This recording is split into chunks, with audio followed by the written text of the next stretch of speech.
अस्सलाम वालेकुम ख़ातिन हज़रात, मैं हूँ इसरार अहमद कसाना। जैसा कि हमने पहले आपको बताया था कि इंडिया और कनाडा के दरमियान जो टेंशन्स हैं, वो मज़ीद राइज़ होंगी और आपको ये बताया था कि ये जो अभी टिट फॉर टैट एक्सपल्शंस हुई हैं, उसके बाद मज़ीद इक़दामात जो हैं वो होंगे और वो उसी तरह अब होने शुरू हो गए हैं। हम देख रहे हैं कि इंडिया की तरफ से जो MEA का एक स्पोक्समैन की तरफ से स्टेटमेंट आया है, उसमें भी काफ़ी टेंशन से भरा हुआ वो स्टेटमेंट है और आज प्राइम मिनिस्टर ट्रूडो साहब ने जनरल असेंबली के बाद उन्होंने एक प्रेस कॉन्फ्रेंस की है, उसमें भी उन्होंने ये कह दिया है कि दोबारा रिपीट किया उन्होंने कि ये जो मामलात हैं, इंडिया को कोऑपरेट करना चाहिए और उन्होंने फिर इल्ज़ाम लगाया है इंडियन एजेंसीज़ के ऊपर कि जो निगर साहब की जो हुई थी असैसिनेशन, उसमें उनकी एजेंसीज़ इन्वॉल्व्ड हैं। तो ये जो सूरत-ए-हाल है, ये किस तरफ जा रही है, इसका तज्ज़िया करने के लिए आज हमने दावत दी है बहुत ही पर्टिनेंट पर्सनैलिटी को, जो कि हमारे ही शोबे से ताल्लुक़ रखते हैं, सहाफ़ी हैं, रेडियो और टेलीविज़न दोनों से मुंसलिक हैं, कुलमीत संघा साहब। उनसे बात करेंगे, एडमिंटन चलेंगे जो कि कैपिटल है अल्बर्टा का और वहाँ से उनसे बात करेंगे। कुलमीत जी, सत श्री अकाल जी, की हाल है जी भाजी? सत श्री अकाल जनाब, मेहरबानी, तुसी सुनाओ। बड़ी मेहरबानी जी, बहुत शुक्रिया तुहाडे टाइम दा। गल हैगी है कि तुसी एक्सपैक्ट कर रहे सो कि इंडिया और कैनेडा दे रिलेशनशिप दे विच इन्नी ज़्यादा टेंशन आ जाएगी या तुसी नहीं सी एक्सपैक्ट कर रहे? ਨਹੀਂ ਦੇਖੋ, ਜਦੋਂ ਦੀਆਂ ਇਹ ਘਟਨਾਵਾਂ ਹੋ ਰਹੀਆਂ ਸੀ, ਲੋਕਾਂ ਦੇ ਵਿੱਚ ਗੱਲਾਂ ਚੱਲ ਰਹੀਆਂ ਸੀਗੀਆਂ। ਦੇਖੋ, ਲੋਕਾਂ ਕੋਲ ਗੱਲ ਇਦਾਂ ਹੁੰਦੀ ਹੈ, ਕਿਤੇ ਨਾ ਕਿਤੇ ਕੋਈ ਨਾ ਕੋਈ ਆਧਾਰ ਹੁੰਦਾ ਪਰ ਸਬੂਤ ਨਹੀਂ ਹੁੰਦੇ। ਕਿਸੇ ਨੇ ਗੱਲ ਦੱਸੀ ਵੀ ਯਾਰ ਆ ਗੱਲ ਇਸ ਤਰ੍ਹਾਂ ਆ ਵੀ ਇਦਾਂ ਕਿਵੇਂ ਹੋ ਗਿਆ। ਉਹ ਗੱਲਾਂ ਲੋਕਾਂ 'ਚ ਅਕਸਰ ਚੱਲ ਰਹੀਆਂ ਸੀ ਔਰ ਕਿਤੇ ਨਾ ਕਿਤੇ ਕੋਈ ਸੋਸ਼ਲ ਮੀਡੀਆ ਤੇ ਗੱਲ ਆ ਜਾਂਦੀ ਸੀ ਵੀ ਦੇਖੋ ਹੁਣ ਅਸੀਂ ਇਸ ਤਰ੍ਹਾਂ ਦੀ ਗੱਲ ਉੱਥੇ ਕਰ ਦੇਣੀ ਹੈ, ਇਦਾਂ ਦੀ ਗੱਲ ਕਰ ਦੇਣੀ ਹੈ। ਲੋਕਾਂ ਨੂੰ ਸ਼ੱਕ ਜਿਹਾ ਸੀਗਾ, ਪਰ ਇਸ ਗੱਲ ਦਾ ਨਹੀਂ ਸੀ ਕਿਸੇ ਦੇ ਮਨ ਦੇ ਵਿੱਚ ਕਿ ਪ੍ਰਧਾਨ ਮੰਤਰੀ ਜਸਟਿਨ ਟਰੂਡੋ ਹੋਰਾਂ ਵੱਲੋਂ ਇਸ ਤਰ੍ਹਾਂ ਦਾ ਬਿਆਨ ਜਿਹੜਾ ਆਵੇਗਾ। ठीक है।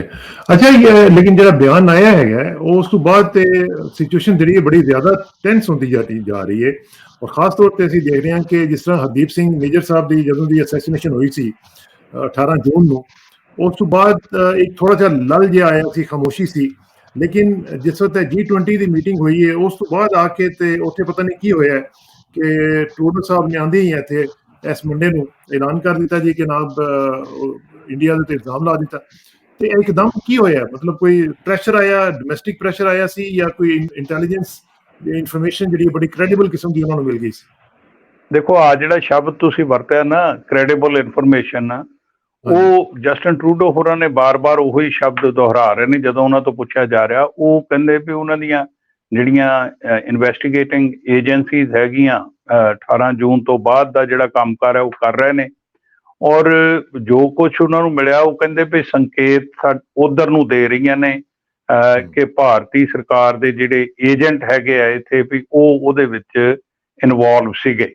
ਇਸ ਕਰਕੇ ਉਹਨਾਂ ਭਾਰਤ ਨੂੰ ਬੇਨਤੀ ਕੀਤੀ। ਮੇਰੇ ਖਿਆਲ ਜਦੋਂ G20 ਦੀ ਮੀਟਿੰਗ ਸੀਗੀ ਉੱਥੇ ਵੀ ਉਹਨਾਂ ਨੇ ਪ੍ਰਧਾਨ ਮੰਤਰੀ ਨਰਿੰਦਰ ਮੋਦੀ ਹੋਰਾਂ ਨੂੰ ਪਾਸੇ ਕਰਕੇ ਇਹ ਗੱਲ ਆਖੀ ਹੈ, ਪੂਰੀ ਸਪਸ਼ਟ ਕਰਕੇ ਕਿ ਆਹ ਸਿਲਸਿਲਾ ਹੈਗਾ ਵੀ ਤੁਸੀਂ ਇਸ ਗੱਲ ਦੀ ਪੂਰੀ ਛਾਣਬੀਣ ਸਾਡੇ ਨਾਲ ਕਰਵਾਓ ਦਿਆਨਤਦਾਰੀ ਦੇ ਨਾਲ। ਤੁਸੀਂ ਦੇਖਿਆ ਹੋਣਾ ਵੀ ਤਦੇ ਉਹ G20 ਦੇ ਵਿੱਚ ਜਿਸ ਤਰ੍ਹਾਂ ਦੇ ਉਹਨਾਂ ਦੇ ਤੁਸੀਂ ਬਾਡੀ ਲੈਂਗੁਏਜ ਤੋਂ ਦੇਖ ਸਕਦੇ ਦੋਨਾਂ ਲੀਡਰਾਂ ਦੇ, ਉਹ ਮਹਿਸੂਸ ਹੁੰਦਾ ਵੀ ਸੁਖਾਵਾਂ ਮਾਹੌਲ ਨਹੀਂ ਸੀ ਹੈ। ਔਰ ਬਾਅਦ ਦੇ ਵਿੱਚ ਚਲੋ ਉਹਨਾਂ ਦਾ ਜਹਾਜ਼ ਖਰਾਬ ਹੋ ਗਿਆ, ਜਸਟਿਨ ਟਰੂਡੋ ਹੋਰਾਂ ਦਾ, ਉਹਨਾਂ ਨੂੰ ਥੋੜਾ ਹੋਰ ਰੁਕਣਾ ਪਿਆ। ਪਰ ਜਿਉਂ ਹੀ ਇੱਥੇ ਉਹ ਆਏ ਨੇ ਔਰ ਉਹਨਾਂ ਨੂੰ ਕੋਈ ਨਾ ਕੋਈ ਇਸ ਤਰ੍ਹਾਂ ਦੀ ਕ੍ਰੈਡੀਬਲ ਜਿਹੜੀ ਇਨਫੋਰਮੇਸ਼ਨ ਜਦੋਂ ਮਿਲਦੀ ਆ ਤੇ ਉਹ ਪਾਰਲੀਮੈਂਟ ਦੇ ਵਿੱਚ ਜਾ ਕੇ ਉਹਨਾਂ ਦਾ ਇਹ ਐਲਾਨ ਕਰਨਾ, ਉਸ ਗੱਲ ਨੇ ਸਾਰਿਆਂ ਨੂੰ ਹੀ ਕਹਿ ਲਓ ਵੀ ਇੱਕ ਕਿਸਮ ਦਾ ਹੈਰਾਨ ਕਰ ਦਿੱਤਾ ਕਿ ਆਹ ਕੀ ਗੱਲ ਹੋ ਗਈ। ਅੱਛਾ, ਹੁਣ ਲੋਕ ਬਹੁਤ ਸਾਰੇ ਉਹ ਇੱਦਾਂ ਕਹਿੰਦੇ ਜੀ ਵੀ ਸ਼ਾਇਦ ਇਲੈਕਸ਼ਨਾਂ ਦਾ ਕਰਕੇ ਆ ਜਾਂ ਫਲਾਨਾ ਉਹਨਾਂ ਦੀ ਪਾਪੂਲੈਰਿਟੀ, ਇਹ ਗੱਲਾਂ ਆਮ ਹੁੰਦੀਆਂ ਨੇ। ਪਰ ਤੁਸੀਂ ਦੇਖੋ, ਉਹਨਾਂ ਨੇ ਇਕੱਲਿਆਂ ਨਹੀਂ ਕੀਤਾ, ਉਹਨਾਂ ਬਾਕੀ ਆਪਣੇ ਜਿਹੜੇ ਇਹਨਾਂ ਦੇ G7 ਕੰਟਰੀਜ਼ ਉਹਨਾਂ ਦੇ ਨਾਲ ਉਹਨਾਂ ਨੇ ਗੱਲਬਾਤ ਕੀਤੀ ਆ। ਜਿਹੜੇ ਆਈਜ਼ ਆਫ 5 ਕਹਿੰਦੇ ਆ ਜਿਹਨਾਂ ਨੂੰ, ਇਹ ਉਹਨਾਂ ਨਾਲ ਗੱਲਬਾਤ ਕਰਨ ਤੋਂ ਬਾਅਦ ਤੇ ਇਹਨਾਂ ਨੇ ਇਹ ਗੱਲ ਜਾ ਕੇ ਪਾਰਲੀਮੈਂਟ ਦੇ ਵਿੱਚ ਕੀਤੀ ਆ। ਔਰ ਹੁਣ ਤੁਸੀਂ ਵੀ ਇਸ ਗੱਲ ਤੋਂ ਜਾਣੂ ਆ ਕਿ ਬਾਕੀ ਦੇ ਦੇਸ਼ ਜਿਹੜੇ ਆ ਉਹਨਾਂ ਦੇ ਲੀਡਰਾਂ ਨੇ ਵੀ ਇਹ ਗੱਲ ਕਹੀ ਹੈ ਕਿ ਹਾਂ, ਭਾਰਤ ਨੂੰ ਜਿਹੜਾ ਦਿਆਨਤਦਾਰੀ ਦੇ ਨਾਲ ਇਨਵੈਸਟੀਗੇਸ਼ਨ ਜਿਹੜੀ ਆ ਉਹ ਕਰਨ ਦੇਣੀ ਚਾਹੀਦੀ ਆ। हाँ ठीक है, लेकिन भाजी एक चीज जरा दसो कि मतलब एक चीज हो गई ਉਸ ਤੋਂ ਬਾਅਦ ਫਿਰ ਇੰਨੀ ਜ਼ਿਆਦਾ ਉਹਦੇ ਤੇ ਟੈਨਸ਼ਨ ਕ੍ਰੀਏਟ ਹੋ ਜਾਣਾ, ਖਾਸ ਤੌਰ ਤੇ ਜਿਸ ਤਰ੍ਹਾਂ ਅਸੀਂ ਦੇਖ ਰਹੇ ਹਾਂ ਕਿ ਅੱਜ ਜਿਸ ਤਰ੍ਹਾਂ ਕਿ ਐਮਈਏ ਦਾ ਜਿਹੜਾ ਸਪੋਕਸਮੈਨ ਉਹ ਬੋਲ ਰਿਹਾ ਸੀ, ਔਰ ਜਿਸ ਤਰ੍ਹਾਂ ਉਹਨਾਂ ਨੇ ਉੱਥੇ ਗੱਲਬਾਤ ਕੀਤੀ ਹੈ, ਉਹ ਤੇ ਬਹੁਤ ਹੀ ਟੈਨਸ਼ਨ ਕੀ ਉਹਨਾਂ ਨੇ ਕ੍ਰੀਏਟ ਕਰ ਦਿੱਤੀ ਹੈ। ਬਲਕਿ ਤੁਸੀਂ ਇੱਥੋਂ ਦੇਖੋ ਕਿ ਵੀਜ਼ਾ ਆਪਰੇਸ਼ਨ ਜਿਹੜੇ ਨੇ ਇੰਡੀਅਨ ਮਿਸ਼ਨ ਦੇ ਵਿੱਚ ਉਹ ਸਸਪੈਂਡ ਕਰ ਦਿੱਤੇ ਗਏ ਹੈਗੇ। ਇਹ ਬੜਾ ਵੱਡਾ ਸੈਟਬੈਕ ਹੈ ਇੰਡੀਅਨ ਕਮਿਊਨਿਟੀ ਦੇ ਵਾਸਤੇ, ਇੱਥੇ ਜਿਹੜੇ ਲੋਕ ਰਹਿੰਦੇ ਨੇ ਉਹ ਕਿਸ ਤਰ੍ਹਾਂ ਜਾਣਗੇ। ਫਿਰ ਇੰਡੀਆ ਨੇ ਕੈਨੇਡਾ ਨੂੰ ਕਹਿ ਦਿੱਤਾ ਜੀ ਕਿ ਆਪਣਾ ਜਿਹੜਾ ਹਾਈ ਕਮਿਸ਼ਨ ਦਾ ਸਟਾਫ ਹੈ ਉਹਨੂੰ ਵੀ ਤੁਸੀਂ ਘਟਾਓ ਇੱਥੋਂ। ਮਤਲਬ India really has up the anti. ਔਰ ਉਤੋਂ ਅਸੀਂ ਦੇਖ ਰਹੇ ਹਾਂ ਕਿ ਜਿਹੜੇ ਉਹਨਾਂ ਦੀ ਸਟੇਟਮੈਂਟ ਆਈ ਹੈ ਐਮਈਏ ਦੇ ਸਪੋਕਸਮੈਨ ਦੀ, ਉਹਨਾਂ ਨੇ ਕਿਹਾ ਜੀ ਕਿ Canada is a safe haven for terrorist, extremist and organised crime. ਇਹੋ ਜਿਹੇ ਸ਼ਬਦ ਜਿਹੜੇ ਨੇ ਇਹ ਤੇ ਉਹ ਪਾਕਿਸਤਾਨ ਵਾਸਤੇ ਤੇ ਯੂਜ਼ ਕਰਦੇ ਹੁੰਦੇ ਸਨ, ਕੈਨੇਡਾ ਵਾਸਤੇ ਤਾਂ ਕਦੀ ਨਹੀਂ ਸੀ ਕੀਤੇ।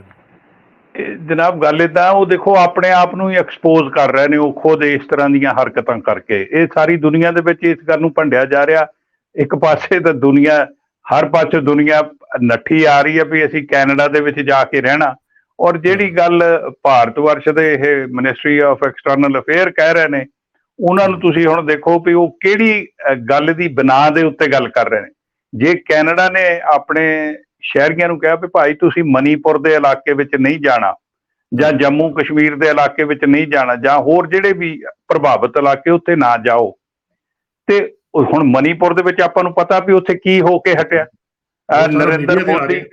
ਨਰਿੰਦਰ ਮੋਦੀ ਹੋਰਾਂ ਦੀ ਸਰਕਾਰ ਬਿਲਕੁਲ ਨੰਗੀ ਹੋ ਗਈ ਔਰ ਲੋਕਾਂ ਨੇ ਇਹਨਾਂ ਨੂੰ ਘੇਰਿਆ। ਅੱਛਾ, ਹੁਣ ਜੰਮੂ ਕਸ਼ਮੀਰ ਦੇ ਵਿੱਚ ਜਿਹੜਾ ਕਹਿੰਦੇ ਸੀ ਕਿ ਵੀ ਅਸੀਂ ਸ਼ਾਂਤੀ ਕਰ ਲੈਣੀ, ਉੱਥੇ ਮਾਹੌਲ ਦੇਖ ਲਓ ਕਿਸ ਤਰ੍ਹਾਂ ਦਾ ਬਣਿਆ।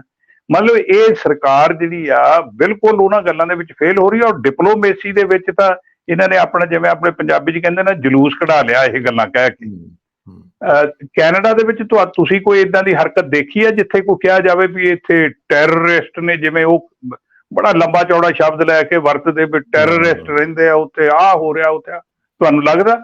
ਹਜ਼ਾਰਾਂ ਦੀ ਗਿਣਤੀ ਵਿੱਚ ਰੋਜ਼ ਇੱਥੇ ਸਟੂਡੈਂਟ ਆ ਰਹੇ ਸੀ, ਵਿਜ਼ਿਟਰ ਆ ਰਹੇ ਸੀਗੇ, ਜਿਹੜੇ ਸੁਪਰ ਵੀਜ਼ੇ ਤੇ ਲੋਕ ਆ ਰਹੇ ਨੇ ਮਿਲਣ ਗਿਲਣ ਲਈ, ਕਦੇ ਕਿਸੇ ਨੂੰ ਕੋਈ ਪ੍ਰੋਬਲਮ ਨਹੀਂ। ਇਹ ਤਾਂ ਸਿਰਫ ਉਹਨਾਂ ਦੀ ਆਪਣੀ ਨਾ ਬਣੀ ਬਣਾਈ ਗੱਲ, ਜਿਹਨੂੰ ਉਭਾਰਨ ਵਾਲੀ ਗੱਲ ਕੀਤੀ ਆ, ਹੋਰ ਇਹ ਤੋਂ ਵੱਧ ਕੋਈ ਗੱਲ ਨਹੀਂ ਹੈ। ਇੱਕ ਉਹਨਾਂ ਨੇ ਹੋਰ ਗੱਲ ਕੀਤੀ, ਉਹਨਾਂ ਨੇ ਕਿਹਾ ਜੀ ਕਿ ਕੈਨੇਡੀਅਨ ਇੰਟਰਫੇਰੈਂਸ ਜਿਹੜੀ ਹੈ ਨਾ, ਇਹ ਸਾਡੇ ਇੰਟਰਨਲ ਅਫੇਅਰਸ ਵਿੱਚ ਬਹੁਤ ਜ਼ਿਆਦਾ ਹੋ ਰਹੀ ਹੈ, ਔਰ ਸਾਨੂੰ ਮਤਲਬ ਹੈ ਕਿ ਮੁਖਤਲਿਫ ਜਗ੍ਹਾ ਦੇ ਉੱਤੇ ਇਹੋ ਜਿਹੀ ਸਟੇਟਮੈਂਟਸ ਦੇ ਦਿੰਦੇ, ਜਿਸ ਤਰ੍ਹਾਂ ਤੁਸੀਂ ਮਨੀਪੁਰ ਦਾ ਹੁਣੇ ਜ਼ਿਕਰ ਕੀਤਾ, ਤੇ ਉਹ ਕਹਿੰਦੇ ਨੇ ਕਿ ਸਾਡੇ ਇੰਟਰਨਲ ਅਫੇਅਰਸ ਦੇ ਵਿੱਚ ਜਿਹੜਾ ਹੈ ਉਹ ਬਹੁਤ ਜ਼ਿਆਦਾ ਇੰਟਰਫੇਰੈਂਸ ਹੋ ਰਹੀ ਹੈ ਕੈਨੇਡਾ ਦੀ ਤਰਫੋਂ। ਕਿਹੜੀ ਇੰਟਰਫੇਰੈਂਸ ਹੋ ਰਹੀ ਹੈ ਜੀ? ਮਤਲਬ ਮੈਨੂੰ ਤਾਂ ਨਹੀਂ ਨਜ਼ਰ ਆਉਂਦੀ ਕਿ ਕੋਈ ਕੈਨੇਡਾ ਨੇ ਐਸੀ ਇੱਕ ਗੱਲ ਕੀਤੀ ਹੋਵੇ ਕਿ ਜਿਹੜੀ ਇੰਡੀਅਨ ਸੋਵਰਨਟੀ ਦੇ ਖਿਲਾਫ ਹੋਵੇ। ਇੱਧਰ ਤੇ ਅਸੀਂ ਦੇਖਦੇ ਹਾਂ ਕਿ ਇੱਕ ਬੰਦੇ ਨੂੰ ਮਾਰ ਦਿੱਤਾ ਗਿਆ, ਚਲੋ ਜਿਹਨੇ ਹੀ ਮਾਰਿਆ ਸਾਨੂੰ ਨਹੀਂ ਹਾਲੀ ਪਤਾ, ਲੇਕਿਨ ਕਿੰਨਾ ਇੱਕ ਅਜੀਬ ਸੌਫਟ ਟਾਰਗੇਟ ਬਣਾ ਕੇ ਅਗਰ ਤੁਸੀਂ ਇਸ ਤਰ੍ਹਾਂ ਲੋਕਾਂ ਨੂੰ ਕਤਲ ਕਰਨਾ ਸ਼ੁਰੂ ਕਰ ਦਿਓਗੇ, ਕੋਈ ਵੀ ਕਰੇਗਾ ਤੇ ਉਹ ਤੇ ਸੋਵਰਨਟੀ ਦੇ ਖਿਲਾਫ ਹੋਏਗਾ ਨਾ ਜੀ। ਦੇਖੋ ਜੀ, ਉਹ ਟੈਰਰਿਸਟ ਤਾਂ ਉਹ ਬਣਦੇ ਨੇ, ਅਸੈਸੀਨੇਟ ਕਰਨ ਵਾਲੇ ਉਹ ਬਣਦੇ ਨੇ, ਕਿਲਰ ਜਿਹੜੇ ਮਤਲਬ ਇਸ ਤਰ੍ਹਾਂ ਦਾ ਕੰਮ ਕਰ ਇਸ ਵੇਲੇ ਕਰ ਰਹੇ ਨੇ, ਨਾ ਕਿ ਦੂਸਰੇ ਲੋਕ। ਜਿਹੜੀ ਉਹਨਾਂ ਦੀ ਗੱਲ ਹੈਗੀ ਆ ਵੀ ਸੋਵਰਨਟੀ ਤੇ ਸਾਡੇ ਤੇ ਜੀ, ਉਹ ਤਾਂ ਉੱਥੋਂ ਦੇ ਲੋਕ ਕਹਿ ਰਹੇ ਨੇ। ਮਨੀਪੁਰ ਬਾਰੇ ਤਾਂ ਲੋਕਾਂ ਨੇ ਰਿਪੋਰਟਾਂ ਬਾਹਰ ਦੁਨੀਆ ਭਰ ਦੇ ਵਿੱਚ ਦਿੱਤੀਆਂ। ਜੇ ਤੁਸੀਂ ਲੋਕਾਂ ਨੂੰ ਇਸ ਤਰ੍ਹਾਂ ਮਾਰੀ ਜਾਓਗੇ, ਉੱਥੇ ਸਭ ਤੋਂ ਜ਼ਿਆਦਾ ਜਿਹੜਾ ਕ੍ਰਿਸਚੀਅਨ ਭਾਈਚਾਰਾ ਜੀ ਉਹ ਮਾਰਿਆ ਗਿਆ, ਤੇ ਉਹਨਾਂ ਨੂੰ ਜਿਹੜਾ ਜਦੋਂ ਉਹਨਾਂ ਨੇ ਮਾਰਿਆ ਤਾਂ ਉਹ ਲੋਕ ਬੋਲ ਰਹੇ ਨੇ, ਉੱਥੋਂ ਦਾ ਮੀਡੀਆ ਜਿਹੜਾ ਵੀ ਉੱਥੇ ਥੋੜਾ ਬਹੁਤ ਹੈ ਇੰਡੀਪੈਂਡੈਂਟਲੀ ਕੰਮ ਕਰਨ ਵਾਲੇ ਲੋਕ, ਸੋਸ਼ਲ ਮੀਡੀਆ ਤੇ ਜਾਂ ਵੈਬ ਜਿਹੜੇ ਪੋਰਟਲ ਆ, ਉਹ ਖਬਰਾਂ ਦੇ ਰਹੇ ਨੇ। ਔਰ ਉਹ ਖਬਰਾਂ ਜਿਹੜੀਆਂ ਜਦ ਬਾਹਰ ਆਉਂਦੀਆਂ, ਫਿਰ ਸ਼ਰਮਿੰਦਗੀ ਤਾਂ ਹੁਣ ਇਹਨਾਂ ਨੂੰ ਇਸ ਗੱਲ ਦੀ ਹੈ ਵੀ ਉਹ ਖਬਰ ਕਿਉਂ ਬਾਹਰ ਆ ਗਈ। ਤੁਸੀਂ ਦੇਖੋ ਨਾ, ਇੱਕ ਦੇਸ਼ ਦਾ ਪ੍ਰਧਾਨ ਮੰਤਰੀ ਹੋਵੇ ਔਰ ਪਿਛਲੇ 9-10 ਸਾਲ ਦੇ ਉਹਨਾਂ ਨੇ ਇੱਕ ਪ੍ਰੈਸ ਕਾਨਫਰੰਸ ਹੀ ਨਾ ਕੀਤੀ ਹੋਵੇ, ਕਿੰਨੀ ਦੇਖੋ ਨਾ ਕਿੰਨੀ ਵੱਡੀ ਗੱਲ ਆ। ਤੁਸੀਂ ਦੇਖੋ ਪ੍ਰਾਈਮ ਮਿਨਿਸਟਰ ਜਸਟਿਨ ਟਰੂਡੋ ਹੋਰੀ ਅੱਜ ਪ੍ਰੈਸ ਕਾਨਫਰੰਸ ਦੇ ਵਿੱਚ ਉਹਨਾਂ ਨੂੰ ਸਵਾਲ ਪੁੱਛੇ ਜਾ ਰਹੇ ਔਰ ਉੱਥੇ ਜਵਾਬ ਦੇ ਰਹੇ ਨੇ, ਪਰ ਤੁਸੀਂ ਨਹੀਂ ਦੇਖੋਗੇ ਕਿ ਨਰਿੰਦਰ ਮੋਦੀ ਹੋਰੀ ਕਿਤੇ ਸਾਹਮਣੇ ਆ ਕੇ ਜਵਾਬ ਦੇਣ। ਕੀ ਵਜ੍ਹਾ, ਕਿਉਂ ਨਹੀਂ ਦਿੰਦੇ? ਇਹ ਤਾਂ ਜੀ ਹੁਣ ਉਹੀ ਜਾਣਦੇ ਆ, ਜਾਂ ਉਸ ਦੇਸ਼ ਦੇ ਲੋਕ ਜਾਣਦੇ ਜਿਨ੍ਹਾਂ ਨੇ ਵੋਟਾਂ ਪਾ ਕੇ ਉਹਨਾਂ ਨੂੰ ਬਣਾਇਆ। ਅੱਛਾ, ਇਹ ਦੱਸੋ ਕਿ ਹੁਣ ਜਿਹੜੀ ਸੂਰਤ ਹਾਲ ਬਣ ਗਈ ਹੈ, ਇਹਦੇ ਵਿੱਚ ਕੀ ਤੁਸੀਂ ਦੇਖ ਰਹੇ ਹੋ? ਕਿਉਂਕਿ ਮੈਂ ਤੇ ਦੇਖ ਰਿਹਾ ਹਾਂ ਕਿ ਬਹੁਤ ਟੈਨਸ਼ਨ ਨਜ਼ਰ ਆ ਰਹੀ ਹੈ, ਬਹੁਤ ਜ਼ਿਆਦਾ ਜਿਹੜੀ ਵਾਰ ਆਫ ਵਰਡਸ, ਈਵਨ ਜਿਹੜੇ ਵਰਡਸ ਨੇ, ਸ਼ਬਦ ਤੁਸੀਂ ਇਸ ਤਰ੍ਹਾਂ ਕਿਹਾ, ਉਹ ਵੀ ਬੜੇ ਹੀ ਮਤਲਬ ਟਫ ਕਿਸਮ ਦੇ ਸ਼ਬਦ ਯੂਜ਼ ਹੋ ਰਹੇ ਨੇ। ਔਰ ਖਾਸ ਤੌਰ ਤੇ ਮੈਂ ਜਿਹੜੀ ਐਮਈਏ ਦੀ ਸਪੋਕਸਮੈਨ ਦੀ ਪ੍ਰੈਸ ਕਾਨਫਰੰਸ ਦੇਖ ਰਿਹਾ ਸੀ, ਉਹਨਾਂ ਨੇ ਜਿਸ ਤਰ੍ਹਾਂ ਕਿਹਾ ਨਾ ਕਿ ਕਿਸੇ ਨੇ ਸਵਾਲ ਪੁੱਛਿਆ ਕਿ should India B concerned about it's reputation internationally, ਤਾਂ ਉਹਨਾਂ ਨੇ ਕਿਹਾ ਨਹੀਂ, ਸਾਨੂੰ ਕੋਈ ਫਿਕਰ ਨਹੀਂ, ਕੈਨੇਡਾ ਆਪਣੀ ਫਿਕਰ ਕਰੇ ਇੰਟਰਨੈਸ਼ਨਲ ਰੈਪੂਟੇਸ਼ਨ ਦੀ। ਔਰ ਖਾਸ ਤੌਰ ਤੇ ਕੁਝ ਲੋਕਾਂ ਨੇ ਜਿਹੜੇ ਵੀਡੀਓਜ਼ ਕੀਤੀਆਂ ਨੇ, ਉਹਨਾਂ ਨੇ ਤਾਂ ਬਕਾਇਦਾ ਟਰੂਡੋ ਨੂੰ ਥ੍ਰੈਟ ਕੀਤਾ ਹੈ ਕਿ ਅਸੀਂ ਤੁਹਾਨੂੰ ਦੇਖ ਲਾਂਗੇ। ਉਹ ਦੇਖੋ ਜੀ, ਉਹ ਜਿਹੜਾ ਮੀਡੀਆ, ਉਹ ਆਪਾਂ ਸਾਰੇ ਜਾਣਦੇ ਆ, ਲੋਕਾਂ ਨੇ ਹੁਣ ਉਹਨੂੰ ਆਪਾਂ ਮੀਡੀਆ ਦਾ ਜਦੋਂ ਨਾਮ ਵੀ ਦਿੰਦੇ ਆ ਤਾਂ ਮੈਨੂੰ ਲੱਗਦਾ ਵੀ ਬੜੀ ਅਸੀਂ ਗਲਤ ਜੀ ਟਰਮ ਯੂਜ਼ ਕਰਦੇ ਆ। ਉਹ ਮੀਡੀਆ ਨਹੀਂ ਹੈ, ਉਹ ਤਾਂ ਇੱਕ ਪ੍ਰੋਪੇਗੈਂਡੇ ਵਾਲਾ ਟੂਲ ਆ ਉਹਨਾਂ ਦਾ, ਭਾਰਤੀ ਸਰਕਾਰ ਦਾ, ਔਰ ਉਹ ਟੂਲ ਵਰਤਿਆ ਜਾ ਰਿਹਾ ਹਰ ਪਾਸੋਂ। ਜਿਹੜੀ ਰਹੀ ਗੱਲ ਜਿਹੜੀ ਤੁਸੀਂ ਕਹਿ ਰਹੇ ਆ ਵੀ ਇਹਦੇ ਨਾਲ ਨੁਕਸਾਨ, ਦੇਖੋ ਇਹ ਜਿਹੜੀਆਂ ਨਾ ਵੀਜ਼ੇ ਵਾਲੀ ਗੱਲਬਾਤ ਸੀ, ਮੈਨੂੰ ਯਾਦ ਹੈ 1984 ਦੇ ਵਿੱਚ ਵੀ ਇਹ ਗੱਲ ਹੋਈ ਸੀ ਵੀ ਜਦੋਂ ਲਓ ਜੀ ਕੋਈ ਬੰਦਾ ਬੋਲਦਾ ਜਾਂ ਗੱਲ ਕਰਦਾ, ਉਹਨੂੰ ਉਹ ਕਹਿੰਦੇ ਸੀਗੇ ਤੁਸੀਂ ਇੱਕਦਮ ਜਿਹੜਾ ਲਿਆਓ ਇਹਨਾਂ ਨੂੰ ਹੁਣ ਵੀਜ਼ੇ ਦੀ ਧਮਕੀ ਦਿਓ ਤਾਂ ਕਿ ਬੋਲਣ ਨਾ ਗਾਹਾਂ ਤੋਂ। ਦੇਖੋ ਜੇ ਕਿਸੇ ਬੰਦੇ ਨੇ ਕੋਈ ਗਲਤ ਕੰਮ ਨਹੀਂ ਕੀਤਾ ਤੇ ਤੁਸੀਂ ਸਿਰਫ ਇਸੇ ਗੱਲ ਦੇ ਉੱਤੇ ਉਹਨਾਂ ਦਾ ਵੀਜ਼ਾ ਕਿਵੇਂ ਰੋਕ ਦਿਓਗੇ? ਫਿਰ ਆਪਣੇ ਆਪ ਨੂੰ ਡੈਮੋਕ੍ਰੈਟਿਕ ਸਰਕਾਰ ਕਹਾਉਂਦੇ ਆ। ਇਹ ਇੱਕ ਕਿਸਮ ਦਾ ਡਰ ਪੈਦਾ ਕੀਤਾ ਜਾਂਦਾ ਲੋਕਾਂ 'ਚ ਵੀ ਭਾਈ ਤੁਸੀਂ ਬੋਲੋ ਨਾ, ਸਰਕਾਰ ਤੁਹਾਨੂੰ ਆਹ ਕਰ ਦੂ, ਸਰਕਾਰ ਤੁਹਾਨੂੰ ਆਹ ਕਰ ਦੂ। ਪਰ ਇੱਕ ਦਿਨ ਲੋਕਾਂ ਨੇ ਫਿਰ ਜਦੋਂ ਆਪਣਾ ਡਰ ਲਾ ਕੇ ਲੋਕ ਰੱਖ ਦਿੰਦੇ ਨਾ ਪਾਸੇ, ਤਾਂ ਫਿਰ ਸਰਕਾਰ ਨੂੰ ਭਾਜਣਾ ਪੈ ਜਾਂਦੀ ਹੈ। ਸਹੀ ਗੱਲ ਹੈ। ਅੱਛਾ, ਹਰਦੀਪ ਸਿੰਘ ਨਿੱਜਰ ਸਾਹਿਬ ਦੀ ਜਦੋਂ ਅਸੈਸੀਨੇਸ਼ਨ ਹੋਈ ਹੈ, ਉਸ ਤੋਂ ਬਾਅਦ ਹੁਣ ਕੀ ਫੀਲਿੰਗ ਹੈ ਕਮਿਊਨਿਟੀ ਦੇ ਵਿੱਚ? ਤੁਸੀਂ ਤਾਂ ਖੈਰ ਮਤਲਬ ਤੁਹਾਡਾ ਤੇ ਹੱਥ ਪਲਸ ਦੇ ਉੱਤੇ ਹੁੰਦਾ, ਤੁਹਾਨੂੰ ਤਾਂ ਪਤਾ ਕਿਸ ਤਰ੍ਹਾਂ ਲੋਕ ਸੋਚ ਰਹੇ ਹੈਗੇ ਨੇ। ਕੀ ਹੁਣ ਇਸ ਵਕਤ ਫੀਲਿੰਗਸ ਨੇ ਲੋਕਾਂ ਦੀਆਂ? Are people feeling insecure right now? ਨਹੀਂ, ਇਦਾਂ ਦੀ ਕੋਈ ਗੱਲ ਨਹੀਂ ਹੈ ਜੀ। ਪੀਪਲ ਇਨਸਿਕਿਉਰ, ਦੇਖੋ ਤੁਸੀਂ ਦੇਸ਼ ਦੇ ਵਿੱਚ ਬੈਠੇ, ਜੇ ਤੁਹਾਡਾ ਪ੍ਰਧਾਨ ਮੰਤਰੀ ਇਹ ਕਹਿ ਰਿਹਾ ਵੀ ਹਰੇਕ ਵਿਅਕਤੀ ਦੀ ਸੇਫਟੀ ਇਹ ਦੇਸ਼ ਦਾ ਸਾਡਾ ਮੇਰਾ ਹੀ ਜ਼ਿੰਮੇਵਾਰੀ ਆ, ਤੇ ਤੁਹਾਨੂੰ ਮਾਣ ਮਹਿਸੂਸ ਹੁੰਦਾ ਕਿ ਹਾਂ ਵੀ ਸਾਡਾ ਲੀਡਰ ਇਸ ਗੱਲ ਤੇ ਗੱਲ ਕਰ ਰਿਹਾ, ਔਰ ਉਹ ਜਿਹੜੀਆਂ ਏਜੰਸੀਜ਼ ਹੈਗੀਆਂ ਉਹ ਸਾਰੀਆਂ ਗੱਲ ਮਤਲਬ ਚੁਕੰਨੀਆਂ ਨੇ ਇਸ ਪੱਖ ਤੋਂ। ਡਰ ਵਾਲੀ ਗੱਲ ਨਹੀਂ, ਪਰ ਲੋਕਾਂ ਨੂੰ ਇਸ ਗੱਲ ਦਾ ਜ਼ਰੂਰ ਹੈ ਵੀ ਇਹ ਜਿਹੜੇ ਰਾਹ ਦੇ ਏਜੰਟ ਨੇ, ਇਹ 1984 ਵਿੱਚ ਵੀ ਇਦਾਂ ਹੀ ਹੌਲੀ ਦੇਣੀ 4-5 ਜਣੇ ਸੀ ਜਿਨ੍ਹਾਂ ਨੂੰ ਬਾਹਰ ਕੱਢ ਦਿੱਤਾ ਗਿਆ ਸੀਗਾ ਜਦੋਂ ਉਹਨਾਂ ਨੇ ਇੱਥੇ ਜੋ ਆਪਣੀਆਂ ਹਰਕਤਾਂ ਕਰਨੀਆਂ ਸੀ ਕਰ ਲਈਆਂ, ਬਾਅਦ ਦੇ ਵਿੱਚ ਉਹਨਾਂ ਨੂੰ ਹੌਲੀ ਦੇਣੀ ਜਹਾਜ਼ੇ ਚੜਾ ਦਿੱਤਾ। ਆਮ ਤੁਸੀਂ ਦੇਖਿਆ ਹੋਣਾ ਡਿਪਲੋਮੇਸੀ ਦੇ ਵਿੱਚ ਇਹੀ ਹੁੰਦਾ ਵੀ ਜਦੋਂ ਪਤਾ ਲੱਗ ਗਿਆ ਤੇ ਉਦੋਂ ਇਹ ਜਿਹੜੇ ਰਾਹ ਦੇ ਏਜੰਟ ਆ ਇਹਨਾਂ ਨੂੰ ਚੜਾ ਦਿਓ ਤੁਸੀਂ ਜਹਾਜ਼ੇ, ਤੇ ਜੇ ਉਹਨਾਂ ਨੇ ਕਰਨਾ ਤਾਂ ਉਹ ਵੀ ਤੁਹਾਡੇ ਜਹਾਜ਼ੇ ਚੜਾ ਦੇਣਗੇ। ਇਦਾਂ ਦਾ ਕੰਮ ਤਾਂ ਹੁੰਦਾ ਆਇਆ, ਪਹਿਲਾਂ ਵੀ ਹੋਇਆ ਤੇ ਗਾਹਾਂ ਵੀ ਹੁੰਦਾ ਰਹਿਣਾ। ਆਪਾਂ ਰਸ਼ੀਆ ਦੇ ਨਾਲ ਦੇਖਿਆ ਜਾਂ ਹੋਰ ਜਿਹੜੇ ਕਈ ਦੇਸ਼ ਆ ਉਹਨਾਂ ਨਾਲ ਇਦਾਂ ਦੀਆਂ ਗੱਲਾਂ ਹੁੰਦੀਆਂ ਨੇ। ਪਰ ਜੇ ਇਸ ਤਰ੍ਹਾਂ ਦੀ ਭਾਸ਼ਾ ਭਾਰਤ ਵਰਸ਼ ਵਿੱਚੋਂ ਬੋਲੀ ਜਾ ਰਹੀ ਆ ਉਹ ਨਵੇਕਲੀ ਆ, ਪਰ ਲੋਕਾਂ ਦੇ ਵਿੱਚ ਜਿਹੜੀ ਤੁਸੀਂ ਗੱਲ ਕਹੀ ਆ ਕੋਈ ਇਸ ਤਰ੍ਹਾਂ ਦਾ ਭੈ ਨਹੀਂ ਹੈ, ਨਾ ਹੀ ਲੋਕਾਂ ਨੂੰ ਇਸ ਗੱਲ ਦਾ ਹੈ ਵੀ ਹਾਂ ਵੀ ਕੈਨੇਡਾ ਜਿਹੜਾ, ਜੇ ਹਿੰਦੁਸਤਾਨ ਕਹਿ ਰਿਹਾ ਤਾਂ ਕੈਨੇਡਾ ਅਨਸੇਫ ਹੋ ਗਿਆ, ਹੁਣ ਉੱਥੇ ਜਾਇਓ ਨਾ, ਫਲਾਨਾ ਨਾ ਕਰਿਓ, ਖਾਮਖਾਹ ਦੀਆਂ ਗੱਲਾਂ ਜੀ। ਲੇਕਿਨ ਕਿਆ ਕਮਿਊਨਿਟੀ ਦੇ ਵਿੱਚ ਇਹੋ ਜਿਹੀ ਫੀਲਿੰਗ ਹੈ ਵੇ ਕਿ ਜੇ ਅਗਰ ਹੁਣ ਜਿਸ ਤਰ੍ਹਾਂ ਵੀਜ਼ਾ ਉਹਨਾਂ ਨੇ ਕਿਹਾ ਜੀ ਕਿ ਵੀਜ਼ਾ ਆਪਰੇਸ਼ਨ ਬੰਦ ਕਰ ਦਿੱਤਾ ਗਿਆ, ਅੱਜ ਹੀ ਬੰਦ ਕੀਤਾ ਉਹਨਾਂ ਨੇ, ਤੇ ਇਸ ਤੋਂ ਬਾਅਦ ਫਿਰ ਹੁਣ ਲੋਕ ਜਿਸ ਤਰ੍ਹਾਂ ਜਾਣਗੇ ਇੰਡੀਆ ਵਿੱਚ, ਤੇ ਕਿਸ ਤਰ੍ਹਾਂ ਜਾਣਗੇ? ਉਹਨਾਂ ਦੇ ਫੈਮਿਲੀ ਉੱਥੇ ਵੇ, ਲੋਕਾਂ ਨੇ ਮਿਲਣਾ ਹੁੰਦਾ ਹੈ, ਸ਼ਾਦੀਆਂ ਗਮੀਆਂ ਹੁੰਦੀਆਂ ਨੇ, ਸਭ ਕੁਝ ਹੁੰਦਾ ਹੈ, ਉਹ ਕਿਸ ਤਰ੍ਹਾਂ ਫਿਰ ਜਾਣਗੇ ਹੁਣ ਜੇ ਅਗਰ ਵੀਜ਼ਾ ਹੀ ਬੰਦ ਹੋ ਗਿਆ?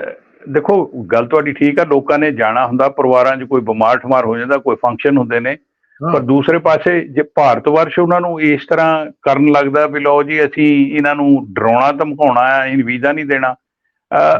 ਦੇਖੋ ਜਿਹੜੇ ਲੋਕ ਆ ਇੱਥੋਂ ਜਾ ਕੇ ਉੱਥੇ ਲੱਖਾਂ ਹੀ ਰੁਪਈਆ ਖਰਚ ਕਰਦੇ ਨੇ, ਚਾਹੇ ਵਿਆਹ ਸ਼ਾਦੀ ਆ, ਚਾਹੇ ਦੁਕਾਨਦਾਰੀਆਂ ਤੋਂ ਸਮਾਨ ਖਰੀਦਦੇ ਆ, ਉਹ ਜਿਹੜੇ ਦੁਕਾਨਦਾਰ ਆ ਸਭ ਤੋਂ ਵੱਡਾ ਘਾਟਾ ਉਹਨਾਂ ਨੂੰ ਪੈਣਾ।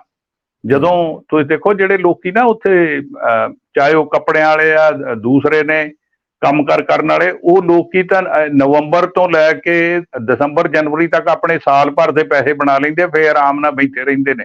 ਹੁਣ ਜਦੋਂ ਉਹਨਾਂ ਦੇ ਉੱਥੇ ਪੈਸੇ ਨਾ ਬਣੇ, ਨਰਿੰਦਰ ਮੋਦੀ ਨੇ ਤਾਂ ਨਹੀਂ ਪਾਉਣੇ, ਅੱਗੇ ਵੀ ਹਜੇ ਲੋਕ 15 ਲੱਖ ਉਡੀਕ ਰਹੇ ਆ ਵੀ ਉਹ 15 ਲੱਖ ਹਰੇਕ ਦੇ ਅਕਾਊਂਟ 'ਚ ਪਾਉਣਾ ਸੀ, ਉਹ ਨਹੀਂ ਪਾਇਆ। ਲੋਕਾਂ ਨੂੰ ਆਪ ਹੀ ਕਮਾਉਣੇ ਪੈ ਰਹੇ ਆ। ਜੇ ਇੱਧਰੋਂ ਲੋਕ ਜਾਣੋਂ ਹਟ ਜਾਣਗੇ, ਜਾਣ ਨਹੀਂ ਦੇਣਗੇ, ਤਾਂ ਉਹ ਪੈਸਾ ਕਿੱਥੋਂ ਆਉਣਾ ਜੀ? ਜਿਹੜਾ ਉੱਥੇ ਜਾ ਕੇ ਲੋਕ ਖਰਚ ਕਰਦੇ ਸੀ, ਇਕੋਨਮੀ ਚੱਲਦੀ ਸੀ, ਉਹ ਇੱਕ ਕਿਸਮ ਦੀ ਬਹੁਤ ਵੱਡੀ ਪ੍ਰੋਬਲਮ ਆਏਗੀ ਉਹਨਾਂ ਲਈ। ਹਾਂ, ਇਹ ਤਾਂ ਗੱਲ ਸਹੀ ਹੈ। ਅੱਛਾ, ਨਾਲ ਜਿਹੜੀ ਚੀਜ਼ਾਂ ਤੁਸੀਂ ਦੇਖ ਰਹੇ ਆ ਉਹ ਐਵੇਂ ਕਿ ਮੀਡੀਆ ਦੇ ਉੱਤੇ ਇੰਨਾ ਜ਼ਿਆਦਾ ਸ਼ੋਰ ਜਿਹੜਾ ਹੈ ਉਹ ਇੰਡੀਅਨ ਮੀਡੀਆ ਤੇ ਵੀ ਹੋ ਰਿਹਾ ਹੈ। ਸਾਡਾ ਜਿਹੜਾ ਕੈਨੇਡੀਅਨ ਮੀਡੀਆ ਹੈ ਉਹ ਉਸ ਤਰ੍ਹਾਂ ਡਿਫੈਂਡ ਨਹੀਂ ਕਰ ਰਿਹਾ ਆਪਣੀ ਗਵਰਨਮੈਂਟ ਨੂੰ। ਤੁਸੀਂ ਸਮਝਦੇ ਹੋ ਕਿ ਇਹ ਸਹੀ ਮੇਰੀ ਫੀਲਿੰਗ ਹੈ ਜਾਂ ਤੁਸੀਂ ਕੁਝ ਹੋਰ ਚੀਜ਼ ਦੇਖ ਰਹੇ ਹੋ? ਨਹੀਂ ਦੇਖੋ, ਇਹੀ ਤਾਂ ਫਰਕ ਆ ਕਿਸਾਨਾ ਸਾਹਿਬ, ਬਈ ਜਿਹੜਾ ਇੱਥੋਂ ਦਾ ਮੀਡੀਆ ਉਹ ਮੀਡੀਆ ਦਾ ਰੋਲ ਅਦਾ ਕਰ ਰਿਹਾ, ਹਿੰਦੁਸਤਾਨ ਵਾਲਾ ਮੀਡੀਆ, ਉਹਨੂੰ ਮੀਡੀਆ ਨਾ ਕਹੋ, ਮੈਂ ਤਾਂ ਨਹੀਂ ਕਹਿੰਦਾ ਮੀਡੀਆ ਜੀ, ਉਹ ਤਾਂ ਇੱਕ ਪ੍ਰੋਪੇਗੈਂਡੇ ਦਾ ਟੂਲ ਆ ਸਰਕਾਰ ਦਾ, ਜਿੱਦਾਂ ਉਹ ਕਹਿੰਦੇ ਆ ਉਸੇ ਤਰ੍ਹਾਂ ਉਹ ਬੋਲਣ ਲੱਗ ਪੈਂਦੇ ਆ, ਉਹ ਕੋਈ ਮੀਡੀਆ ਨਹੀਂ ਹੈ। ਮਤਲਬ ਨਜ਼ਰ ਆ ਰਿਹਾ ਵੈਸੇ ਕਿ ਉਹ ਬਿਲਕੁਲ ਹੀ ਉਹ ਪੈ ਹੀ ਗਏ ਨੇ, ਜਿਸ ਤਰ੍ਹਾਂ ਉਹਨਾਂ ਨੇ ਕਿਹਾ ਨਾ ਕਿ ਛੁੱਟ ਕੇ ਪੈ ਗਏ ਨੇ, ਔਰ ਕੈਨੇਡਾ ਦੀ ਬਹੁਤ ਜ਼ਿਆਦਾ ਉਹਨਾਂ ਨੇ ਤਬਾਹੀ ਚੁੱਕੀ ਹੋਈ ਹੈ। ਲੇਕਿਨ ਇੱਕ ਚੀਜ਼ ਦੱਸੋ ਕਿ ਜਿਹੜਾ ਵੈਸਟਰਨ ਮੀਡੀਆ ਵੇ ਉਹ ਵੀ ਉਸ ਤਰ੍ਹਾਂ ਨਹੀਂ ਸਪੋਰਟ ਕਰ ਰਿਹਾ, ਔਰ ਵੈਸਟਰਨ ਕੰਟਰੀਜ਼ ਵੀ, ਈਵਨ ਅਮਰੀਕਾ ਦੀ ਤਰਫੋਂ ਵੀ ਉਸ ਤਰ੍ਹਾਂ ਦਾ ਸਪੋਰਟ ਨਹੀਂ ਆਈ, ਨਾ ਹੀ ਯੂਕੇ ਦੀ ਤਰਫੋਂ ਆਈ ਹੈ ਜਿਸ ਤਰ੍ਹਾਂ ਕਿ ਆਉਣੀ ਚਾਹੀਦੀ ਸੀ। ਇਹ ਤੇ ਆਪਣੇ ਐਲਾਈਜ਼ ਨੇ ਆਪਸ ਵਿੱਚ, ਤੇ ਇਹਨਾਂ ਦੀ ਤੇ ਆਉਣੀ ਚਾਹੀਦੀ ਸੀ ਨਾ ਇੱਕ ਦੂਜੇ ਦੇ ਵਾਸਤੇ। ਨਹੀਂ ਦੇਖੋ, ਉਹ ਉਹਨਾਂ ਦੀ ਗੱਲਬਾਤ ਜਿਹੜੀ ਆ ਪ੍ਰਾਈਮ ਮਿਨਿਸਟਰ ਟਰੂਡੋ ਹੋਰਾਂ ਦੀ, ਉਹਨਾਂ ਦੇ ਨਾਲ ਉਹਨਾਂ ਨੇ ਉਹਨਾਂ ਨੂੰ ਦੱਸੀ ਆ, ਏਜੰਸੀਜ਼ ਆਪਣਾ ਕੰਮ ਕਰ ਰਹੀਆਂ ਨੇ, ਔਰ ਉਹਨਾਂ ਦਾ ਉਹ ਜਿਵੇਂ ਅੱਜ ਬਾਰ-ਬਾਰ ਉਹਨਾਂ ਨੇ ਕਈ ਗੱਲ ਕਹੀ ਆ, ਔਰ ਈਵਨ ਅਮਰੀਕਾ ਵਾਲਿਆਂ ਦੇ ਤਾਂ ਬਾਅਦ ਦੇ ਵਿੱਚ ਵੀ ਬਿਆਨ ਆਇਆ ਕਿ ਹਾਂ ਅਸੀਂ ਬਿਲਕੁਲ ਨਾਲ ਆ। ਨਾਲ ਦਾ ਮਤਲਬ ਇਹ ਆ ਵੀ ਉਹ ਕਹਿੰਦੇ ਵੀ ਅਸੀਂ ਦੇਖ ਰਹੇ ਹਾਂ ਵੀ ਇਨਵੈਸਟੀਗੇਸ਼ਨ ਕਿੱਥੇ ਜਾਂਦੀ ਆ, ਔਰ ਇਹ ਸਾਰੇ ਜਿਹੜੇ ਕੰਟਰੀਜ਼ ਆ ਜੀ, ਇਹਨਾਂ ਦੀ ਉਹ ਜਿਹੜੀ ਜਾਣਕਾਰੀ ਹੁੰਦੀ ਉਹ ਸਾਂਝੀ ਹੁੰਦੀ ਆ, ਆਪਸ ਵਿੱਚ ਇੱਕ ਦੂਸਰੇ ਨਾਲ ਸਾਂਝੀ ਕਰਕੇ ਗੱਲਬਾਤ ਕਰਦੇ ਆ। ਹੁਣ ਉਹ ਭਾਰਤ ਵਰਸ਼ ਵਾਲੀ ਤਾਂ ਕਹਾਣੀ ਹੈ ਨਹੀਂ ਜੀ ਵੀ ਉੱਥੇ ਰੌਲਾ ਰੱਪਾ ਪਵੇ ਵੀ ਹਾਂ ਜੀ ਅਸੀਂ ਆਹ ਕਰ ਦਿੱਤਾ ਉਹ ਕਰਤਾ, ਇੱਦਾਂ ਦਾ ਇੱਥੋਂ ਦਾ ਮਾਹੌਲ ਨਹੀਂ ਹੈ ਇਹਨਾਂ ਦੇਸ਼ਾਂ ਦੇ ਵਿੱਚ। ਤੁਸੀਂ ਕਦੇ ਦੇਖਿਆ ਵੀ ਕੋਈ ਬੰਦਾ 56 ਇੰਚ ਦੀ ਛਾਤੀ ਕਹਿੰਦਾ ਹੋਵੇ ਜਾਂ ਕੋਈ ਹੋਰ ਏਦਾਂ ਦੀ ਗੱਲ ਕਹਿੰਦਾ ਹੋਵੇ? ਕੋਈ ਸੁਣੀ ਗੱਲ ਕਦੇ? ਆਸ ਕਰਦੇ ਆ ਵੀ ਏਦਾਂ ਦੀ ਨਾ ਹੀ ਹੋਵੇ ਤੇ ਚੰਗੀ ਗੱਲ ਹੈ ਜੀ। ਵੀ ਜਿਸ ਤਰ੍ਹਾਂ ਦਾ ਮੀਡੀਆ ਦਾ ਇੱਥੇ ਰੋਲ ਆ, ਕੋਈ ਵੀ ਮੀਡੀਆ, ਉਹ ਸਾਰੇ ਉਹਨਾਂ ਨੇ ਸਵਾਲ ਪੁੱਛੇ, ਉਹਨਾਂ ਦੇ ਜਵਾਬ ਦਿੱਤੇ ਉਹਨਾਂ ਨੂੰ। ਔਰ ਜਿੰਨਾ ਜਿਹੜੀਆਂ ਦੂਸਰੇ ਕੰਟਰੀਜ਼ ਹੈਗੇ, ਚਾਹੇ ਉਹ ਇੰਗਲੈਂਡ ਆ, ਚਾਹੇ ਅਮਰੀਕਾ ਆ, ਆਸਟ੍ਰੇਲੀਆ ਆ, ਉਹ ਸਾਰੇ ਨਾਲ ਨੇ ਬਿਲਕੁਲ। ਪਰ ਇਹ ਨਹੀਂ ਹੈ ਵੀ ਉਹ ਕਹਿੰਦੇ ਅਸੀਂ ਝੰਡਾ ਚੱਕ ਕੇ ਚੱਲੇ ਜੀ ਮੋਹਰੇ ਇਹਨਾਂ ਦੇ। ਉਹ ਕਹਿੰਦੇ ਵੀ ਇਨਵੈਸਟੀਗੇਸ਼ਨ ਹੋ ਰਹੀ ਹੈ, ਠੀਕ ਹੈ, ਜਿਵੇਂ ਉਹਦੇ ਰਿਜ਼ਲਟ ਆਉਣਗੇ ਉਹ ਫਿਰ ਦੱਸਣਗੇ। ਅੱਛਾ, ਇੱਕ ਹੋਰ ਚੀਜ਼ ਮੈਂ ਦੇਖ ਰਿਹਾ ਕਿ ਜਿਹੜੀ ਇਲਜ਼ਾਮ ਲਾਇਆ ਗਿਆ, ਉਹਨਾਂ ਨੇ ਕਿਹਾ ਜੀ ਕਿ ਅੱਜ ਹੀ ਤੁਹਾਨੂੰ ਪਤਾ ਹੋਏਗਾ ਖਬਰ ਆਈ ਕਿ ਜੀ ਉਹ ਸੁਖਦੂਰ ਸਿੰਘ ਗਿੱਲ ਸਾਹਿਬ ਜਿਹੜੇ ਨੇ, ਸੁੱਖਾ ਸਾਹਿਬ ਉਹਨਾਂ ਦਾ ਨਾਂ ਹੈ, ਔਰ ਉਹਨਾਂ ਦੀ ਵੀ ਹੱਤਿਆ ਹੋ ਗਈ ਹੈ। ਅੱਜ ਉਹਨਾਂ ਨੂੰ ਵੀ ਟਾਰਗੇਟ ਕਿਲਿੰਗ ਦੇ ਤਰੀਕੇ ਮਾਰਿਆ ਗਿਆ। ਅੱਛਾ, ਇਹੋ ਜਿਹੀ ਜਿਹੜੀ ਉਹ ਕਹਿੰਦੇ ਨੇ ਜੀ ਕਿ ਸਾਡਾ ਇੰਡੀਆ ਦਾ ਇਹਦੇ 'ਚ ਕੋਈ ਕਸੂਰ ਨਹੀਂ ਹੈ, ਤੇ ਕੈਨੇਡਾ ਦਾ ਆਪਣਾ ਪ੍ਰੋਬਲਮ ਹੈ, ਉੱਥੇ ਗੈਂਗ ਵਾਰ ਹੁੰਦੀ ਹੈ, ਟਾਰਗੇਟ ਕਿਲਿੰਗ ਹੁੰਦੀ ਹੈ, ਉਹਦੇ ਨਾਲ ਸਾਡਾ ਕੀ ਤਾਲੁਕ ਹੈ? ਨਹੀਂ, ਜਿਹੜੀ ਤਾਂ ਗੈਂਗਵਾਰ ਹੋ ਰਹੀ ਹੈ ਜੀ, ਲੋਕੀ ਆਪਸ ਵਿੱਚ, ਆਪਾਂ ਨੂੰ ਪਤਾ ਵੀ ਇੱਥੇ ਬਹੁਤ ਸਾਰੇ ਝਗੜੇ ਲੋਕਾਂ ਦੇ ਡਰੱਗਸ ਕਰਕੇ ਹੋ ਰਹੇ ਨੇ, ਜਾਂ ਕੋਈ ਆਪਸੀ ਮਤਭੇਦ ਨੇ ਲੋਕਾਂ ਦੇ। ਉਹਦੇ ਤੇ ਕਦੇ ਤੁਸੀਂ ਦੇਖਿਆ ਵੀ ਭਾਈਚਾਰਾ ਜਾ ਕੇ ਰੌਲੀ ਪਾਉਂਦਾ ਹੋਵੇ ਵੀ ਹਾਏ ਜੀ ਆਹ ਕੀ ਹੋ ਗਿਆ? ਭਾਈਚਾਰੇ ਨੇ ਤੇ ਇਹ ਕਿਹਾ ਵੀ ਪੁਲਿਸ ਆਪਣਾ ਕੰਮ ਕਰੇ, ਜੇ ਜਿਹੜਾ ਵੀ ਬੰਦਾ ਗਲਤ ਆ ਉਹਨੂੰ ਉਹਦੀ ਬਣਦੀ ਸਜ਼ਾ ਮਿਲਣੀ ਚਾਹੀਦੀ। ਕਦੇ ਨਹੀਂ ਉਹਨਾਂ ਜਾ ਕੇ ਕੋਈ ਰੌਲਾ ਪਾਇਆ ਵੀ ਇੱਥੇ ਭਾਰਤ ਵਰਸ਼ ਆਹ ਕਰਵਾ ਰਿਹਾ। ਇੱਕ ਹੋਰ ਚੀਜ਼ ਜਿਹੜੀ ਉਹ ਕਹਿੰਦੇ ਨੇ ਨਾ, ਉਹ ਕਹਿੰਦੇ ਨੇ ਕਿ ਜੀ ਤੁਸੀਂ ਇੰਟੈਲੀਜੈਂਸ ਦੀ ਗੱਲ ਕਰਦੇ ਹੋ, ਤੁਸੀਂ ਹਾਲੇ ਤੱਕ ਸਾਨੂੰ ਕੋਈ ਸਬੂਤ ਤੇ ਦਿੱਤਾ ਨਹੀਂ। ਅੱਜ ਵੀ MEA ਦਾ ਜਿਹੜਾ ਸਪੋਕਸਮੈਨ ਉਹ ਕਹਿ ਰਿਹਾ ਸੀ ਜੀ ਕਿ ਸਾਡਾ ਉਹਨਾਂ ਨੇ ਕੋਈ ਇਨਫੋਰਮੇਸ਼ਨ ਨਹੀਂ ਸ਼ੇਅਰ ਕੀਤੀ, ਵੇਅਰਐਜ਼ ਕਿ ਅਸੀਂ ਉਹਨਾਂ ਨਾਲ ਇਨਫੋਰਮੇਸ਼ਨ ਸ਼ੇਅਰ ਕਰਨੀ ਆ ਜਿਹਦੇ ਤੇ ਉਹ ਐਕਟ ਨਹੀਂ ਕਰਦੇ। ਤੇ ਇਹ ਟੂ ਐਂਡ ਫਰੋ ਜਿਹੜਾ ਨਾ, ਉਹ ਇੱਕ ਦੂਜੇ ਤੇ ਇਲਜ਼ਾਮ ਤਰਾਸ਼ੀ ਸ਼ੁਰੂ ਹੋ ਗਈ ਹੋਈ ਹੈ। ਨਹੀਂ ਜੀ ਦੇਖੋ, ਉਹ ਤਾਂ ਉਹਨਾਂ ਨੇ ਕਰਨੀ ਆ। ਤੁਹਾਡਾ ਕੀ ਖਿਆਲ ਹੈ ਵੀ ਉਹ ਇਹ ਗੱਲ ਸਿੱਧੀ ਮੰਨ ਲੈਣਗੇ? ਕਦੇ ਮੰਨਦੀਆਂ ਹੁੰਦੀਆਂ ਸਰਕਾਰਾਂ ਇੱਦਾਂ ਦੀਆਂ? ਹੁਣ ਤੁਸੀਂ ਕਹਿਣਾ ਵੀ ਮੈਂ ਪੁਰਾਣੀ ਗੱਲ ਕਰਦਾ, 1985 ਦੇ ਵਿੱਚ ਤੁਹਾਨੂੰ ਯਾਦ ਹੋਏਗਾ ਵੀ ਹਿੰਦੁਸਤਾਨ, ਪਾਕਿਸਤਾਨ ਜਾਂ ਜਿਹੜੇ ਏਸ਼ੀਆ ਦੇ ਦੇਸ਼ ਸੀਗੇ, ਉਹਨਾਂ ਦਾ ਮਾਹੌਲ ਜਾਂ ਉਹਨਾਂ ਦੀ ਸਾਇੰਸ ਵਾਲੀ ਗੱਲਬਾਤ ਕਿੰਨੀ ਕੁ ਪ੍ਰਫੁੱਲਤ ਹੋਈ ਸੀਗੀ। ਜਦੋਂ 1985 ਦੇ ਵਿੱਚ ਜਹਾਜ਼ 에ਅਰ ਇੰਡੀਆ ਦਾ ਡਿੱਗਦਾ ਹੀ ਆ, ਤਾਂ ਉਹ ਰਾਈਟ ਵੇ ਖਬਰ ਆ ਜਾਂਦੀ ਜੀ, ਇਹ ਪ੍ਰਾਈਮ ਮਿਨਿਸਟਰ ਦੀ ਸਟੇਟਮੈਂਟ ਆ ਰਹੀ ਆ ਵੀ ਉੱਥੇ ਇਹ ਜਹਾਜ਼ ਸਿੱਖਾਂ ਨੇ ਸੁੱਟ ਦਿੱਤਾ। ਪਰ ਉਹ ਅੱਜ ਤਾਈਂ ਲੋਕੀ ਲੱਗੇ ਰਹੇ ਲੱਭਣ ਉਹਦਾ ਵੀ ਭਾਈ ਉਹ ਕਾਰਨ ਕੀ ਸੀਗਾ, ਲੋਕਾਂ ਨੂੰ ਲੱਭਾ ਨਹੀਂ। ਔਰ ਭਾਰਤ ਵਰਸ਼ ਉਸੇ ਵੇਲੇ ਇਸ ਗੱਲ ਤੇ ਅੜ ਗਿਆ ਵੀ ਉਹਦਾ ਜਿਹੜਾ ਬਲੈਕ ਬਾਕਸ ਹੈ ਉਹ ਦਿੱਲੀ ਲੈ ਕੇ ਆਓ, ਅਸੀਂ ਉਹਦੀ ਛਾਣਬੀਣ ਉੱਥੇ ਕਰਾਂਗੇ, ਭਾਵੇਂ ਸਾਡੇ ਕੋਲ ਕੋਈ ਚੀਜ਼ ਹੈ ਜਾਂ ਨਹੀਂ। ਮਤਲਬ ਦੇਖੋ, ਡਰ ਸੀ ਨਾ ਕਿਸੇ ਗੱਲ ਦਾ। ਨਹੀਂ ਤਾਂ let somebody else do it.